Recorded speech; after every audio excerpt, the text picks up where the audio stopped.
some high school kids, some 16-year-old, they were in the Olympics last year from Maryland, that blanking on his name.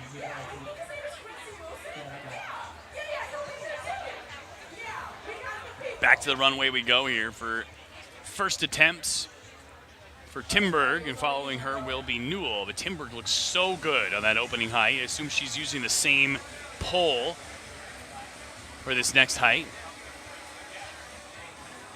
Just generally speaking, in the pole vault, they don't use the same pole for every single height. As they go up and up and up, they need a stiffer and stiffer pole, which is what gives them the ability to go higher. But that stiffer and stiffer pole becomes harder and harder to manipulate, and which is sort of the deciding factor as to why some people can get to a certain height and they just do not have the strength or the ability to manipulate the stiffer pole. I'm going to get this straight. The stiffer pole as the bar goes up. So, miss number one for Timberg.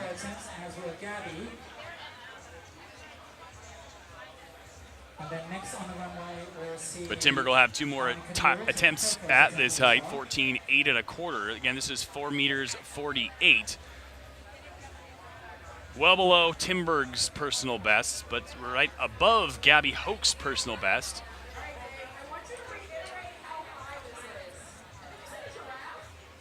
It's a small to medium female giraffe, and just below the height of a London double decker bus. Once we get towards the end of this competition, it'll be the upper end of the female giraffe, and then the men will approximately be jumping male giraffe heights. If giraffe heights are important. So Newell had a little bit of trouble on her opening vault. Missed once at 4:33, 14.2 1/2. She made it on her second attempt after she got the crowd into it here. Asking for that same help again here at 4:48, 14.8 1/4. Can she be the first over the bar? Let's see if she can do it.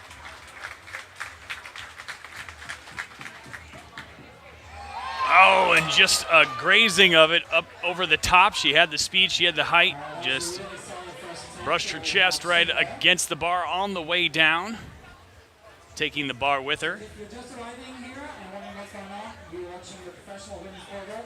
This is day one of the Edmonton Classic. The photo and the road mile is taking place here. The rest of our action with dozens of Olympians takes place tomorrow at University of So you see Hoke there on the runway, just slightly adjusting her starting point, her just little piece of tape she put down on the runway so she knows right where she wants to start her approach. So 3 ladies up, 3 misses here at 4:48, 14.8 1/4. To kind of put this into some amount of context, personal best from Chloe Timberg is 4:71, so considerably higher when she won the NCAA championships in 2024. That's what she cleared. And Annika Newell, she herself has cleared 4:70. That was during an indoor meet, so very comparable.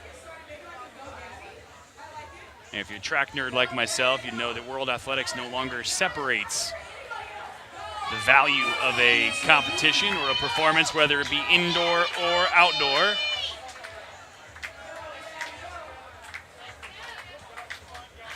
Gabby Hoke now on the runway, second attempt at 4:48, 14.8 1/4.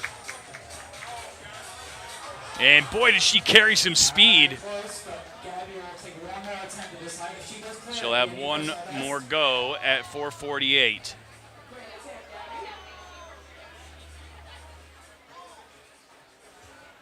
Next up on the runway, we'll have Chloe Timberg, NCAA champion from last year. 4-time Big Ten champion at Rutgers. Her first time here at the Edmonton Classic.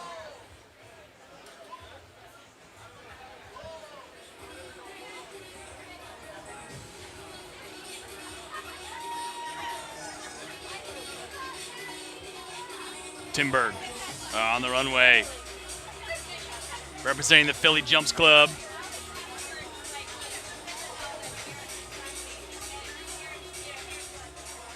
Fired up and ready to go. Got the hat on, covering those eyes as it is quite bright as they're running straight into the setting sun here. Second attempt at 14.8 1/4.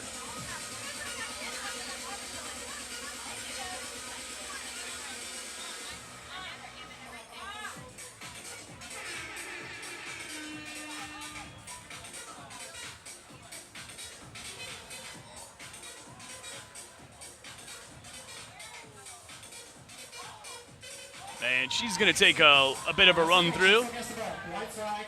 She did not cross the plane of the bar, so we're still good.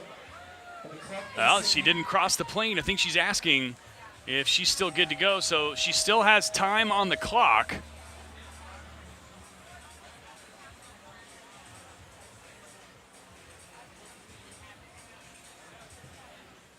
So she can still make one more attempt here, and she can try to approach.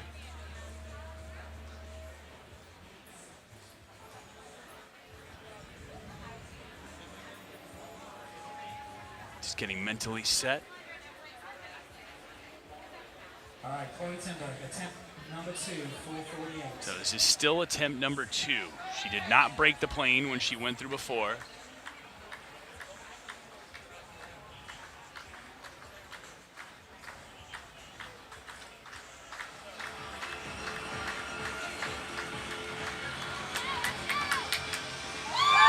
And Chloe Timberg goes clear. She knew she could do that. She just had to get recalibrated a little bit. All right, so Chloe's the only one clear up this height so far. Next we'll see Annika take her second attempt. This is 448, 14 feet 8 1/4 inches.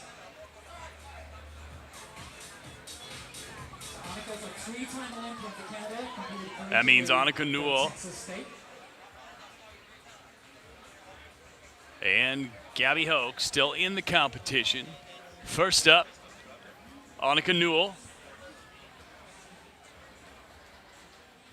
This is attempt number 2 for her at 448, 14 8 1/4.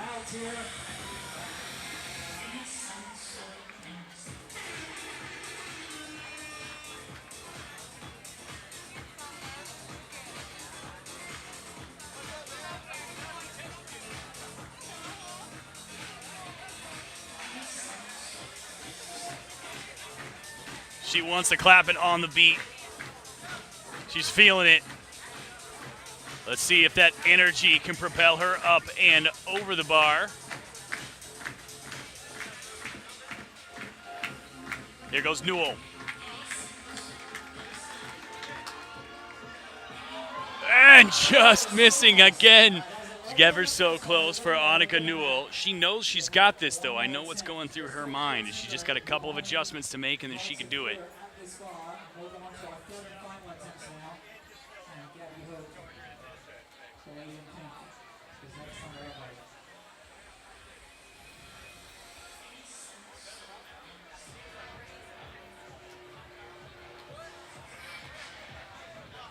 Right behind her is wave 3 of the road mile is about to start.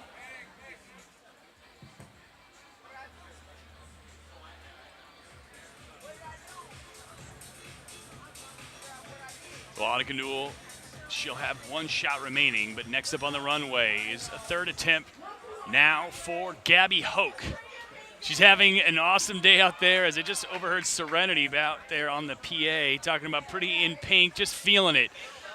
Outside of the collegiate season, she's competing in just her own clothes out there. No Kansas jersey for Hoke today. Third attempt at 448. This would be a new lifetime best should she clear.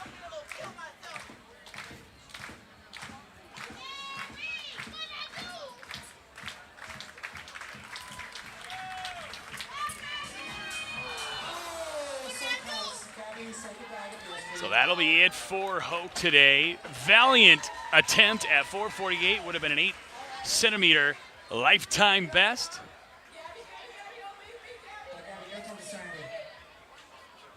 But a great competition for her, nevertheless.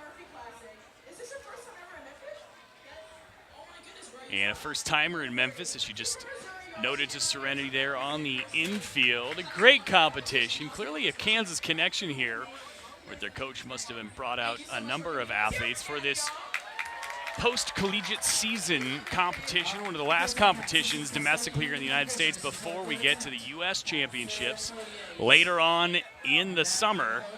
When I say that, it's really just later on this month as we're heading into the final days. And the reason that the U.S. Championships and the season kind of being so later in the summer is the World Championships in Tokyo are not till late September. And that's due to how hot and humid it really gets over there. And so we usually try to do our U.S. Championships about a month out. At minimum, a month out from a World Championship. So great opportunity for athletes near and far to come here to Memphis to compete at the Ed Murphy Classic. And it just so happens that the pole vault is right here on Beale Street because we like to do things a little bit different down here and enjoy ourselves with some libations and some fans up close and personal in the women's pole vault. Again, we're going to have a men's pole vault competition. It is set to commence at 8:30 Central Time. We do have to give all of them enough time to warm up and get their steps, just as the ladies did prior to our broadcast starting. So we'll let you know exactly what's going to go on there. You know, the sweat just glistening off Annika Newell there. It's hot out here. Lots of shirtless guys out and about enjoying themselves, because really, what else are you going to do in this kind of heat and humidity? You just sweat. That's just the way it goes. Annika Newell on the runway. Third and final attempt. She wants it. She wants a good beat. She wants the beat from the DJ. Yeah, she's feeling it. Third and final attempt. 14.8 and a quarter. Well, previous two attempts just brushing it at the height of her approach. And that one, she went after it, but caught it on the way up. So that'll be it for Annika Newell. That means Chloe Timberg is going to be our champion. She's jumping pretty well. We have to see what Chloe Timberg decides to do, because the natural progression here would be to go up 10 centimeters, would be 15 feet and a quarter. But being the only athlete left in the competition, she will get to choose exactly how high she wants the bar to go. So ultimately, we'll see what Chloe Timberg decides to do. As again, she does have a lifetime best a bit higher than this at 471. That is her lifetime best. And oftentimes you'll see athletes doing that when they do have kind of one shot remaining and she's already locked up the win. She might put this up at, theoretically a record. What that record might be is like her personal best. Could be a meet record. Could be, when we get into certain competition, you might start looking at American records or world records just to give it a shot, because you got nothing left to lose. Because on any given day, in a sport like the pole vault, sometimes you just nail it.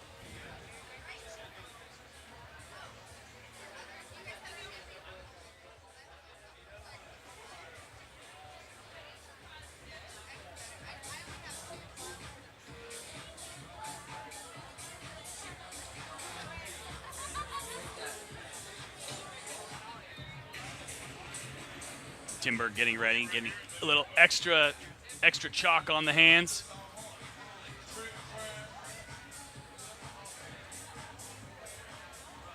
Seen athletes use everything from a tar-looking spray to chalk to all sorts of different ways of making sure that those hands do not slip, because they are approaching that pit with an incredible amount of speed and sheer force to transfer that force vertically up and over the bar. And I should point out that the meet record is 465, set by Olympian Sandy Morris last year. So it is worth noting that if we look back here at previous champions here in the Beale Street pole vault, this is only the fourth year of this occurring. 2022 was the first. Sandy Morris, Olympic silver medalist. She has the Ed Murphy Beale Street Pole Vault Classic record at 465. That's 15.3.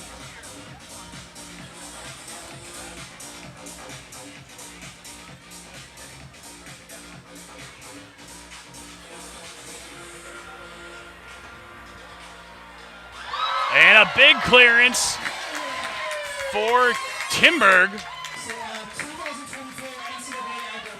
So she decided to just do the typical increase, which was a 10 centimeter increase in the progression. So she was over 15 feet and a quarter. Here's a little replay of that as she hits up and over. Stoked. You see her pound the pit there with her fist, loving what she just accomplished there, feeling it today. This might be one of those days where we just see something special from Chloe Timberg, as we did at last year's NCAA championships, where she was jumping out of her mind to win that NCAA title.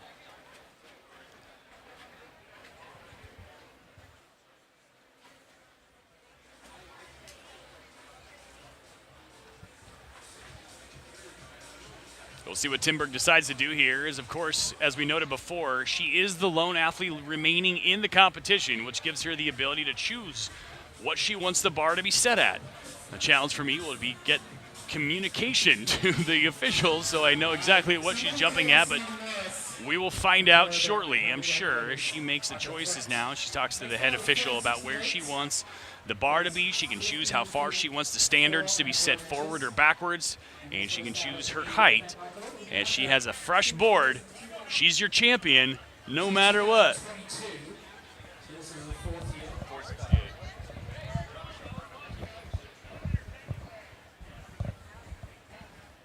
So the natural progression in here is another 10-centimeter raise, which would be a 468. And that's what she elected to do at the previous one. Chloe, she's adjusting her pose, everybody. And we talked about earlier, it looked like athletes do have multiple poles to choose from, and they know what they're comfortable with at different heights. And the longer the pole gets, the stiffer it gets, the harder it is to manipulate. But theoretically, the more transfer of energy it can produce and get you even higher. It just becomes more unruly to deal with. So we'll see what the 2024 NCAA champion chooses to do here. And representing Rutgers, she was a four-time Big Ten champion, and she was second at the NCAA championships just a month ago outdoors out in Eugene. So one of the best boxers in the world. And we're thrilled to have you here on Beale Street entertaining you guys. So again, we saw the chalking of the hands last time around. It certainly served her well. Curious which pole she decided to go with, if it was the pole that she just cleared with. So again, 468. Should she clear this, would beat the meet record set by Sandy Morris when she cleared 465. And that 465 was from 2024. So just last year we had an amazing competition here with lots of Olympians as they were all getting ready for Paris. And a miss for Timberg, but she'll have two more goes at this at 468. Again, her personal best, lifetime best, 471. So only 3 centimeters higher than her current setting here. 3 centimeters, that's nothing. That's like your knuckle.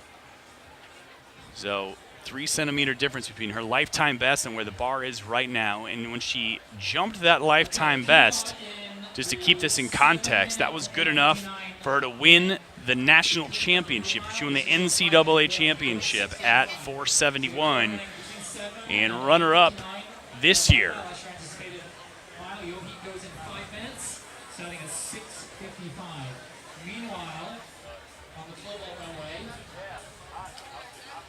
We're going to see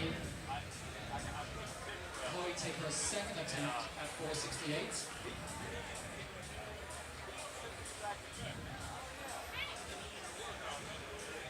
So on your screen here, this is what we're going to be focused on, simply the pole vault. We have actually a lot of action happening down here on Beale Street as part of this Ed Murphy Classic.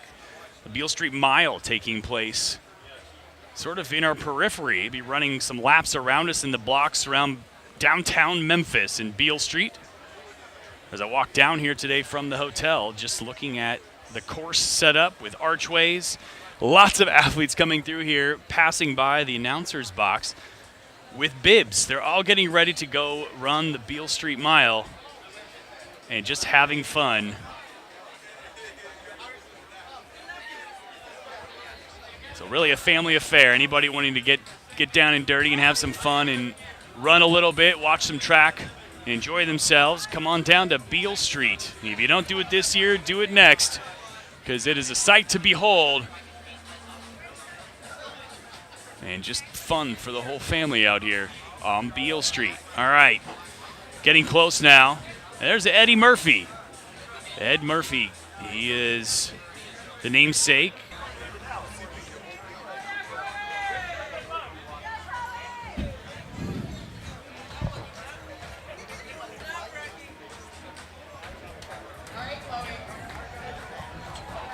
There goes Chloe Timberg.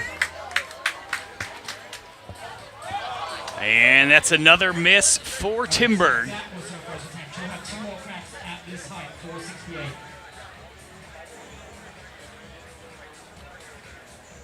happens. No biggie. No biggie.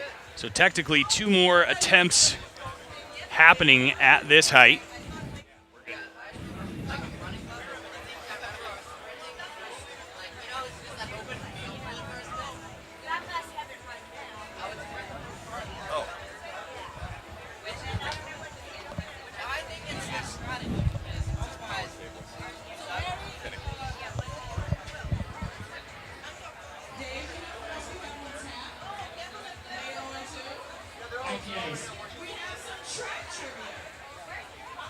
So Timberg staying focused out here on the pole vault runway.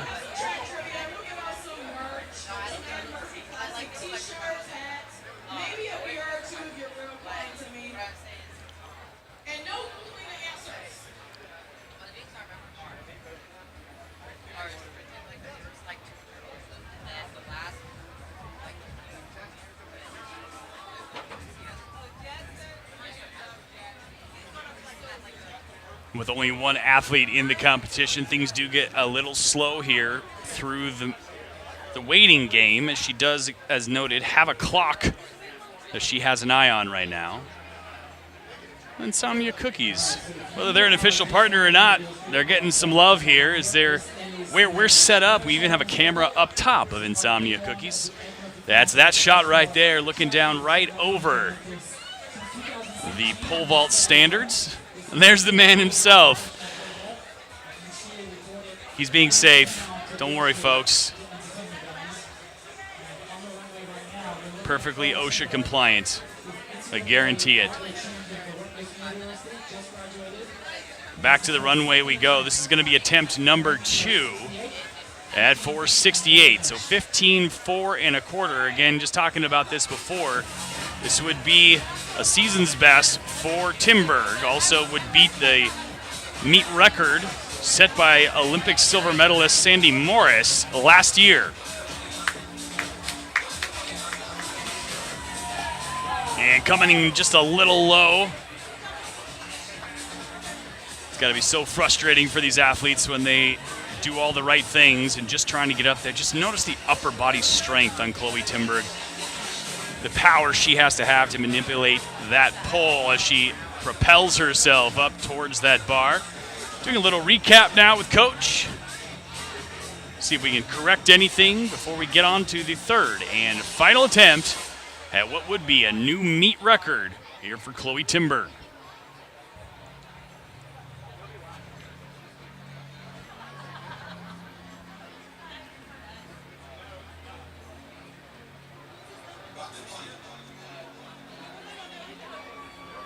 The other competitors trading war stories and talking about undoubtedly their other competitions and also just being fans of the sport. Very collegial these field events are. We see this in many of the events where they're sort of quarantined to these one zones for quite some time, and the competitions can linger on and on. The pole vault being one of those, where a pole vault competition, say with 12 to 16 athletes competing, could be a 2-hour endeavor.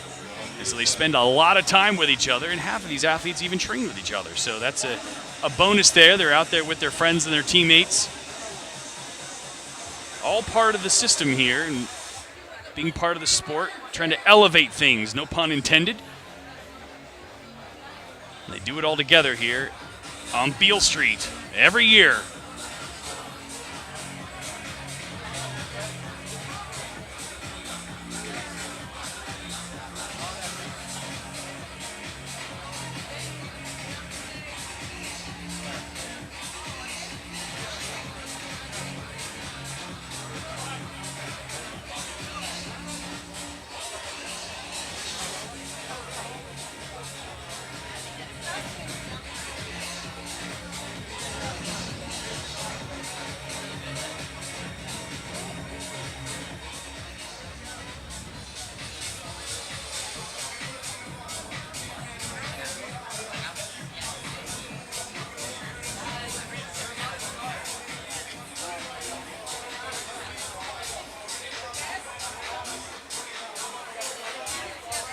Timberg back on the runway as that clock is starting to tick down, undoubtedly. We don't have eyeballs on it, but that's okay. You can usually watch the body language of the athletes to kind of get a sense of how things are progressing and where we're at here on the clock. Countdown. 4:68, attempt number 3. You see the 2 X's on the screen there, the top left of your screen. See Timberg, the only one over at 4:58. Gabby Hoke and Annika Newell both having cleared 4:33, but Gabby Hoke ends up on top in legitimately the second position. Even though they have a tied height, she had way fewer misses on any previous attempts than Annika Newell did. So that puts Gabby Hoke squarely in the silver medal spot.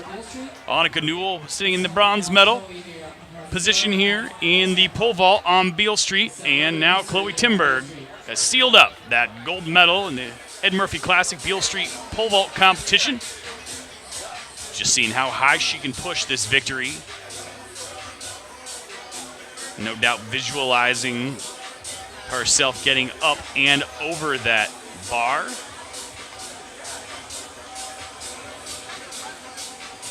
For sure we'll be seeing Chloe Timberg at the U.S. Championships in a couple weeks' time in Eugene, Oregon, Tracktown, USA, as she does her bidding in an attempt to make a world team. World Championships in Tokyo.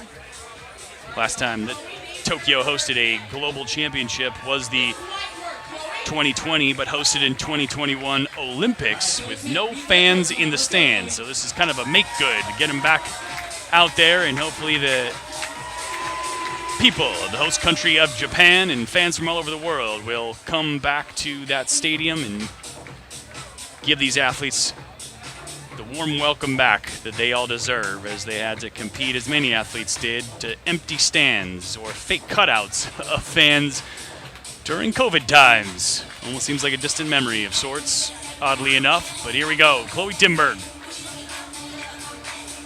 Third and final attempt at 4:68.15, 4 1/4. And that'll be it. But what a wonderful competition here today. Chloe Timberg doing her thing out there and taking home a W and a championship here at the Ed Murphy Classic right downtown Memphis on Beale Street. And she's going to go talk to Serenity, who has a present for her. Hello, Chloe. Whenever you're ready. I mean, I'm on your time. You're ready? You gotta join me up here, my girl. You're a winner. Take your stage. And Max is gonna help us with that. Yeah, she's an athlete. She knows nothing about alcohol. Right. Chloe, what was your mindset coming into this competition today with everybody out here watching? Yeah, well, it was my first time here, so I just came to enjoy the environment, and it delivered. You can see Chloe doing her in-stadium interview, called In Stadium, but on the street or Serenity. Wonderful trackside host, MC. So I'm sure you'll be back next year with hopefully even better competition, even better vibes. Let's hear it for Chloe, everybody. Chloe Timberg, your champion today on Beale Street. And meet director Max Paquette. As if he needs to teach Chloe Timberg how to actually pop a champagne bottle, but there we I'm just waiting for it. This is great. This is great. There we go. Yes. Okay. Wonderful. You know, it's a tradition here at the Ed Murphy Classic. Winners get a bottle of champagne. Last year, the winner of the men's shot put chugged the whole bottle in one fell swoop. So show up tomorrow. If you're local, show up tomorrow for the Ed Murphy Classic at the University of Memphis. We're going to have a lot of action, just as exciting as this, and maybe even more. Olympic champions Stephen Gardner from the Bahamas will be in the men's 400. Athing Mo will be in the women's 8. And finally, Sydney McLaughlin-Lavroni will be in the women's 400 as she makes another attempt at trying to break Sonia Richard-Ross's American record in the 400 meters, 48 48.70. Sonia Richards-Ross has run 48.70 back in 2012. So that record has stood for quite some time. But tomorrow, Sydney McLaughlin-Lavroni, who has run 48.74, 4 100ths off the American record, will give it a shot.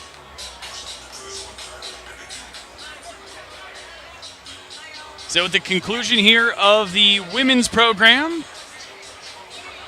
that means it's time for the men to warm up. So for our broadcast, we're going to take a bit of a pause and come back to you at 7:55 Central Time.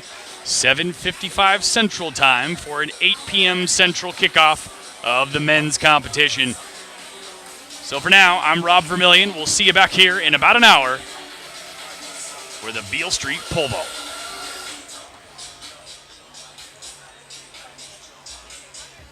What's up, dude? How are you? I don't know if they've cut me or not. How you doing? Good to see you, man. You too. Here, let's just step away from it. Yeah.